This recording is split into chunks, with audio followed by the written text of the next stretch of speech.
السلام علیکم ورحمۃ اللہ وبرکاتہ۔ حضرت عمر کے بارے میں کہا جاتا ہے کہ آپ سے شیطان بھاگ جاتا تھا اور حضرت عمر جہاں سے گزریں گے شیطان وہاں سے نہیں گزرے گا۔ حضرت عمر کے فضائل کے اندر ہمارے اہل سنت کے اندر یہ روایت بیان کی جاتی ہے۔ یہ روایت صحیح مسلم، بخاری، ترمذی کے اندر مروی ہے۔ حضرت عائشہ رضی اللہ عنہا، حضرت بریدہ رضی اللہ عنہ اور اسی طرح سعد بن ابی وقاص رضی اللہ تعالیٰ عنہ سے مروی ہے۔ صحیح بخاری کی حدیث نمبر 3294 ہے اور صحیح مسلم کی حدیث کا نمبر 2396 ہے۔ سعد بن ابی وقاص سے مروی ہے۔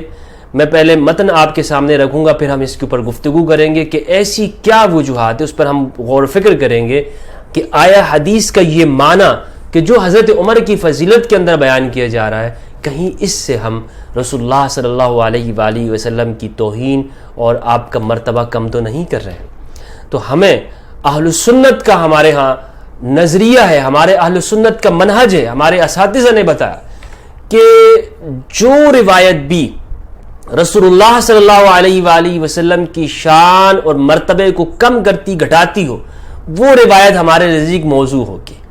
یہ ہم اہل سنت کا منہج ہے کہ نبی صلی اللہ علیہ وآلہ وسلم کی ذات قدسیہ وہ ہر بات سے اوپر ہے، یعنی آپ صلی اللہ علیہ وآلہ وسلم کی ذات کے جو فضائل ہیں اس کے مخالف اگر ہمیں کوئی روایت صحیح کتابوں کے اندر ہی کو نہ مل جائے، ہم اسے تسلیم نہیں کریں گے۔ تو اب ان روایتوں کو میں پڑھتا ہوں اور پھر ہم اس کے اوپر غور کرتے ہیں۔ امام بخاری نے اس حدیث کو روایت کیا، امام مسلم نے سعد بن ابی وقاص رضی اللہ تعالیٰ عنہ سے فرماتے ہیں کہ استأذن عمر علی رسول اللہ صلی اللہ علیہ وآلہ وسلم وعندہ نساء من قریش، کہ حضرت عمر رضی اللہ تعالیٰ عنہ پوری آپ دیکھ لیجئے گا، میں ترجمہ یہاں پہ کرتا ہوں۔ ایک دفعہ حضرت عمر رضی اللہ عنہ نے رسول اللہ صلی اللہ علیہ وآلہ وسلم کی خدمت میں حاضر ہونے کی اجازت چاہی۔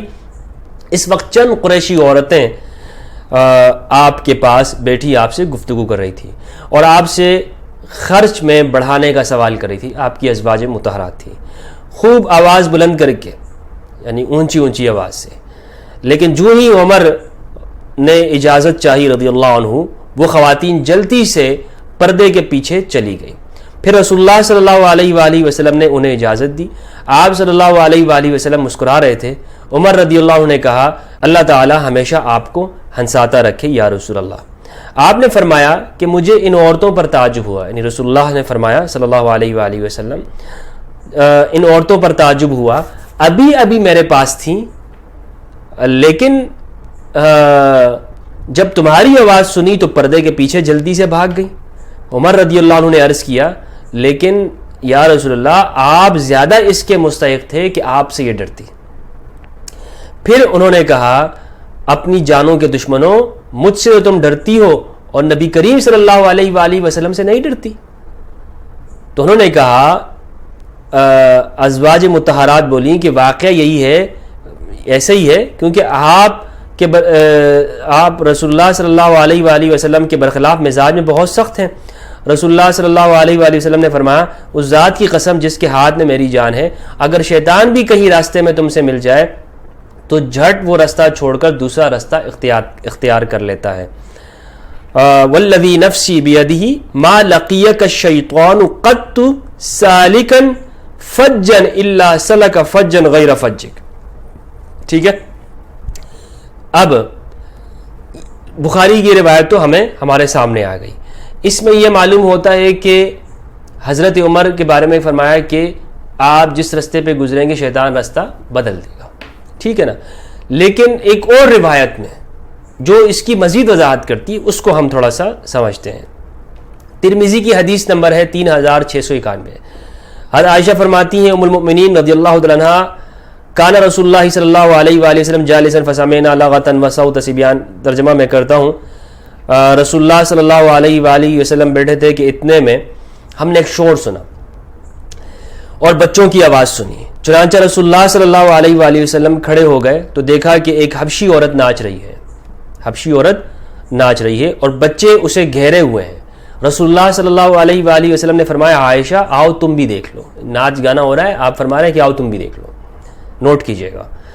تو میں آئی اور رسول اللہ صلی اللہ علیہ وآلہ وسلم کے کندھے پر اپنی ٹھوڑی رکھ کر یوں آپ کے سر اور کندھے کے بیچ سے اسے دیکھنے لگی. پھر آپ نے فرمایا کیا تو ابھی آسودہ نہیں, یعنی دل بھر گیا, دل نہیں بھرا, کیا تو ابھی آسودہ نہیں ہوئی؟ تو میں نے کہا کہ ابھی نہیں, تاکہ میں دیکھوں کہ آپ کے دل میں میرا کتنا مقام ہے, یعنی آپ مجھے مزید کتنا وقت دیتے ہیں. اتنے میں عمر رضی اللہ عنہ آ گئے تو سب لوگ اس عورت کے پاس سے بھاگ کھڑے ہوئے.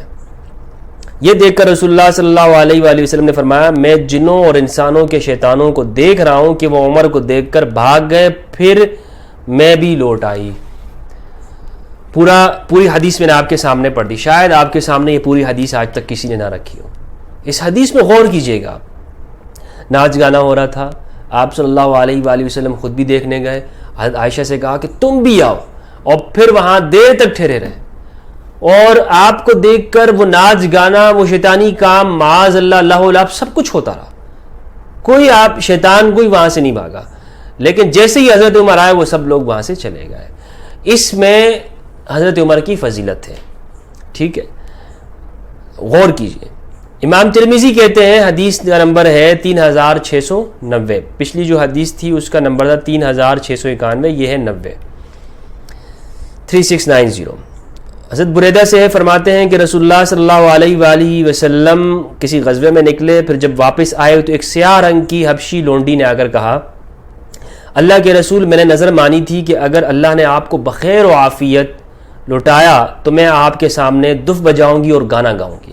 دف بجاؤں گی اور گانا گاؤں گی. عربی عبارت پڑھ لیتا ہوں ورنہ لوگ اردو میں کہیں گے کہ اس میں اس کا مطلب یہ نہیں ہے, یہ ہے یا رسول اللہ انی کنت نظرت ان ردک اللہ سالما, اگر اللہ نے آپ کو سالم لوٹایا, ان اضرب بین یدیک بالدف واتغنى, میں آپ کے سامنے بجاؤں گی دف واتغنى اور گانا گاؤں گی. غنا موسیقی کو کہتے ہیں عربی زبان کے اندر. غنا کس کو کہتے ہیں؟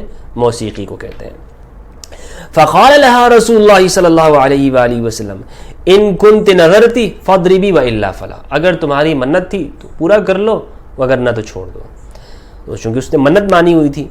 فجعلت تضرب, وہ شروع ہو گئی دف بجانا اور گانا. فدخل ابو بکر وہی تضرب, ابو بکر تشریف لائے, وہ بجا رہی تھی. ثم دخل علی وہی تضرب, پھر جناب علی آئے, وہ بجاتی رہی. ثم دخل عثمان وہی تضرب, حضرت عثمان تشریف لائے, وہ پھر بھی وہ دف بجاتی رہی. ثم دخل عمر فالقت الدف تحت استها, تو اس نے دف کو اپنے نیچے رکھ دیا. ثم قعدت علیہ, اور اس کے اوپر بیٹھ گئی, رکھ کے اوپر بیٹھ گئی. ثم دخل, اچھا, فقال رسول اللہ صلی اللہ علیہ وآلہ وسلم, تو رسول اللہ صلی اللہ علیہ وآلہ وسلم نے فرمایا ان الشیطان لا یخاف منک یا عمر, شیطان آپ سے خوف کھاتا ہے عمر, شیطان آپ سے ڈرتا ہے.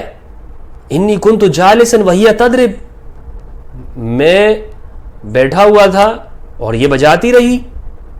فدخل ابو بکر وہی تضرب, ابو بکر آئے پھر بھی یہ بجاتی رہی دف. ثم دخل علی وہی تضرب, علی آئے پھر بھی یہ دف بجاتی رہی. دخل عثمان وہی تضرب, عثمان آئے اور پھر بھی یہ دف بجاتی رہی. فلما دخلت انت یا عمر القت الدف, جب عمر آپ آئے تو اس نے دف رکھ دیا, اس نے بجانا چھوڑ دیا. تو آپ سے شیطان گھبراتا ہے, آپ سے شیطان گھبراتا ہے. اب یہ جو ترجمہ میں نے کیا, حدیث کے الفاظ آپ کے سامنے رکھے ہیں, پوری حدیث میں نے آپ کو پڑھ کے سنائی ہے. غور کیجئے گا اس میں کہ شیطانی کام معاذ اللہ رسول اللہ صلی اللہ علیہ وآلہ وسلم کی موجودگی میں ہوتا رہا, ابو بکر رضی اللہ عنہ کی موجودگی میں ہوتا رہا, امام علی کی موجودگی میں, حضرت عثمان کی موجودگی میں. شیطان, اور آپ وہاں بیٹھے ہوئے, عورت کو اجازت دے دی. لیکن حضرت عمر آئے تو شیطان بھاگ گیا. کیا اس میں جناب عمر رضی اللہ عنہ کی فضیلت ہے, یا جناب ابو بکر, عثمان, امام علی اور جناب رسول اللہ صلی اللہ علیہ وآلہ وسلم کی توہین ہے؟ یہ فیصلہ آپ کیجئے گا, غور و فکر کیجئے گا. سوچیں کہ آج کل صرف فضائل کے نام پر قوم کو اور امت کو بیوقوف نہیں بنایا جا سکتا. سوچنے کا دور ہے, تو سوچئے گا. اللہ سبحانہ و تعالی